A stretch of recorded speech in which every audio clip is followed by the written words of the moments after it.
Did you know that in 1965, an entire nation became a killing field overnight?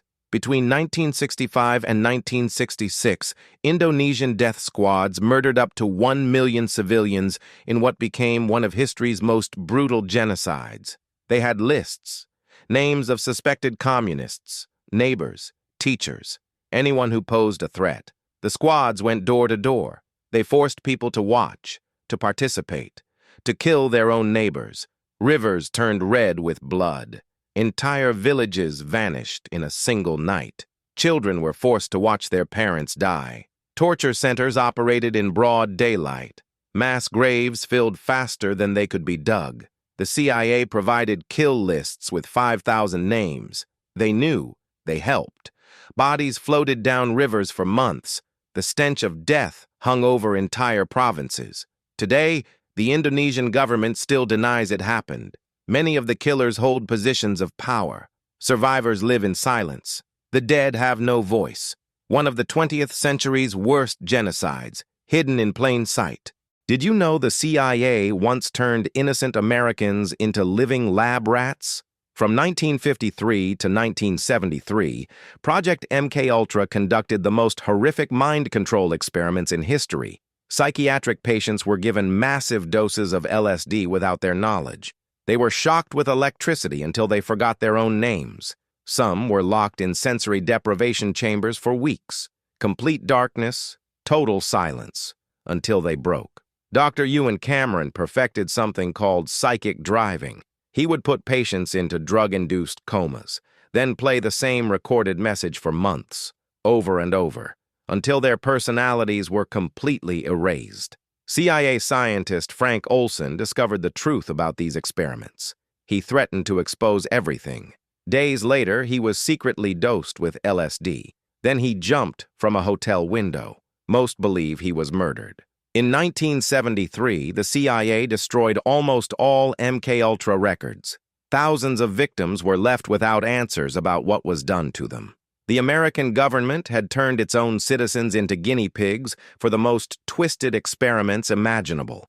Did you know the Soviet Union once sent 600,000 men on what they knew was a suicide mission? In 1986, Chernobyl's reactor exploded.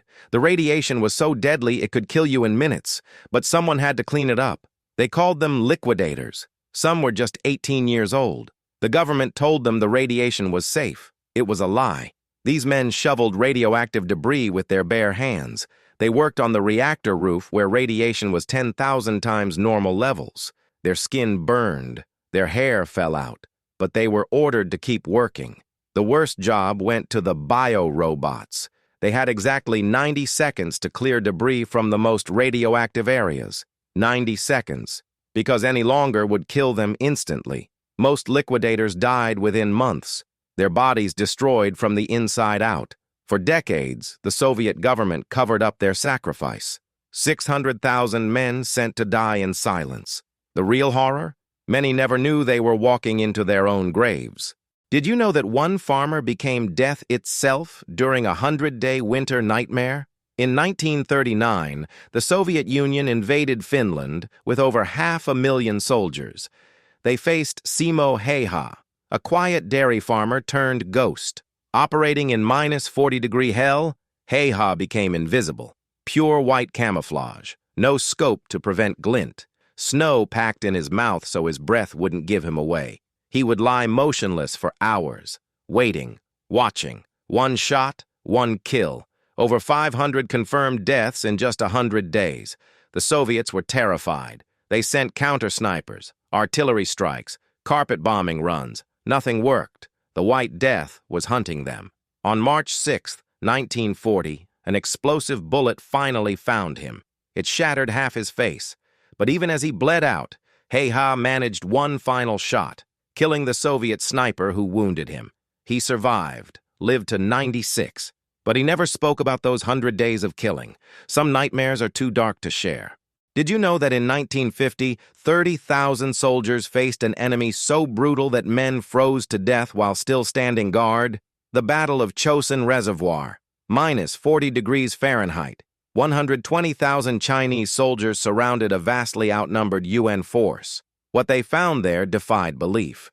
Chinese soldiers frozen solid in their fighting positions, weapons still aimed, fingers still on triggers. American Marines discovered their own men days later, still gripping their rifles, standing at their posts, dead. Frostbite was so severe that limbs would snap off like icicles. Medical corpsmen couldn't inject morphine because it froze inside the syringes.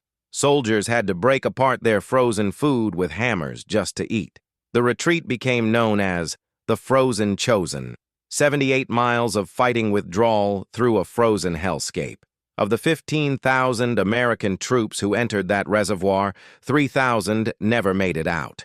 Their bodies lay buried under snow and ice until spring thaw revealed the true horror of what happened in those mountains. Some wars are fought against enemies. This one was fought against death itself. For 20 years, Gary Ridgway looked like the perfect neighbor.